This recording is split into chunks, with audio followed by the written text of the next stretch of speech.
On the afternoon of November 24, 1971, a man named Dan Cooper went to a Northwest Airlines counter in Portland International Airport in Oregon in the United States. He appeared to be 40 years old, 6 feet tall. He was wearing a black raincoat, a dark suit, moccasin shoes, a white collar shirt, a black tie, and a tie pin. At the box office, he said he would like to go to Seattle, Washington, and he was told the next available flight was about to leave in a few minutes. Cooper could get it in time. He got on the plane, a Boeing 727-100, and sat in chair 18C. There, he called a stewardess and ordered a whiskey and soda. The total time flight would be just 30 minutes. At 2:30 p.m., the plane took off with less than half the seats taken. In the air, Cooper reached out to another stewardess, Florence Schaffner, who, when was close to him, he handed her a note.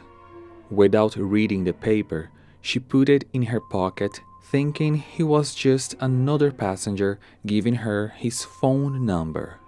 When Cooper saw Florence putting the note away, he called her again and whispered in her ear, "I think you better read that note.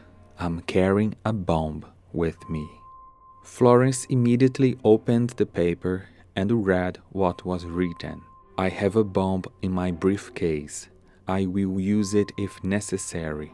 I want you to sit beside me. You are being hijacked." She obeyed the passenger's order. Cooper opened the briefcase, and Florence could see 8 cylinders attached to strings, along with a large cylindrical battery.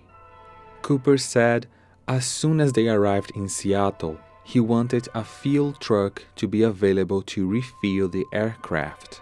He also wanted 4 parachutes, 2 primary and 2 reserve, and also a briefcase with $200,000. Florence relayed Cooper's instructions to the cockpit.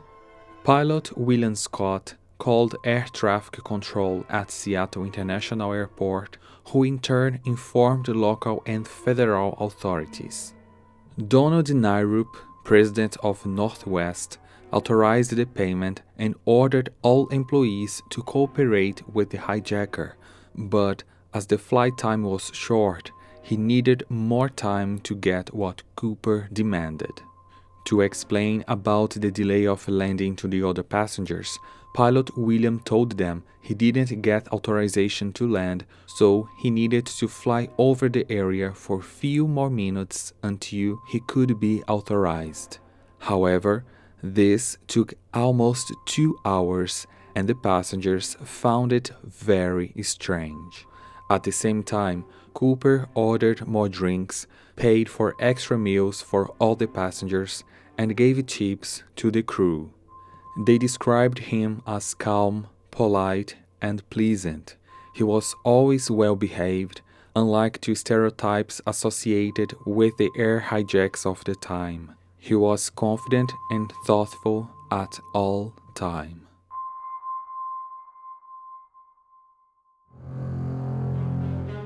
FBI agents collected the money from several Seattle area banks, $10,000 $20 bills. All banknotes had the serial numbers copied. At 5:25 p.m., Cooper was informed that his requirements had been met, and at 6 p.m., the aircraft landed at Seattle Airport. He instructed pilot William Scott to go to an isolated area and asked him to turn off all the lights in the passenger's cabin to avoid would-be snipers.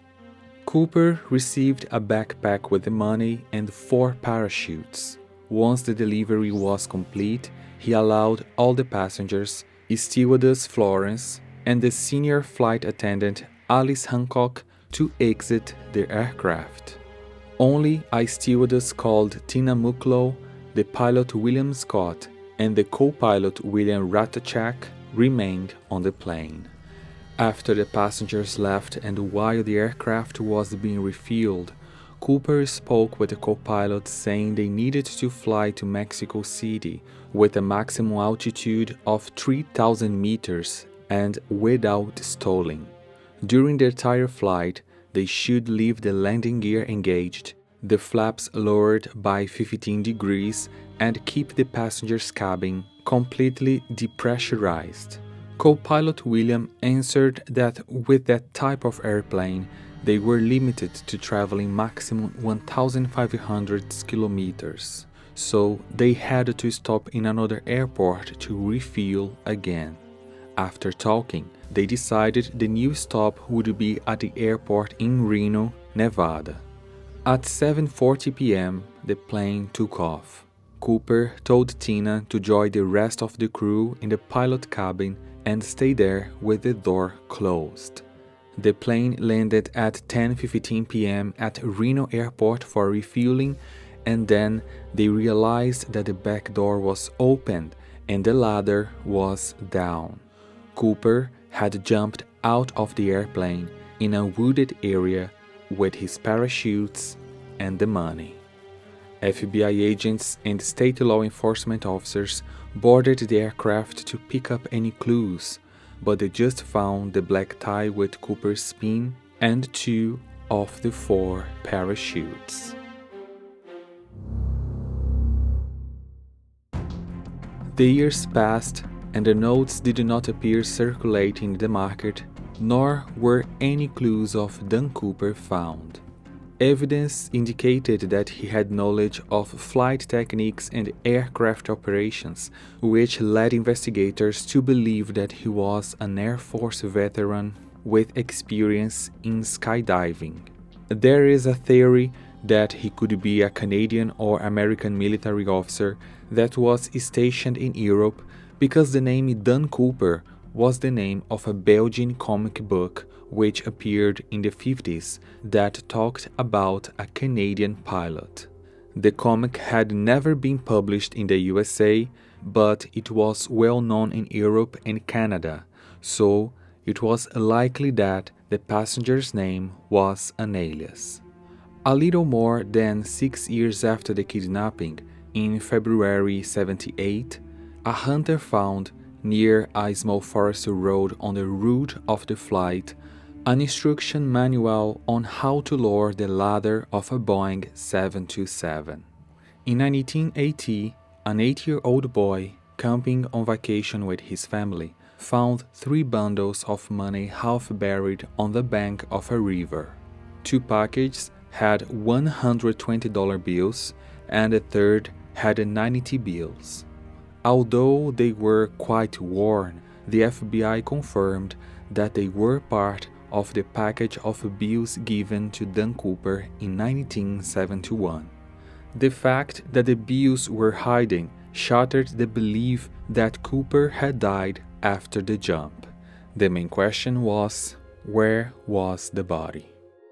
Although the name used to buy the ticket was Dan Cooper, probably using a fake identification, the media started calling the criminal D.B. Cooper. This was due to the fact that a reporter, in his haste to meet an editing deadline, made a type error. This typo was replicated by several other newspapers and magazines, and the nickname D.B. Cooper has been marked in history. This case led to the implementation of a new safety device on Boeing 727s, where a new lock prevents the front and rear ladders from being lowered during the flight. D.B. Cooper has been cited in several TV series like Twin Peaks, The Blacklist, Prison Break, and Numbers, but the most interesting was a movie released in 1981 that basically has this whole story told: The Pursuit of D.B. Cooper. Between 1971 and 2015, the FBI investigated more than 1,000 suspects.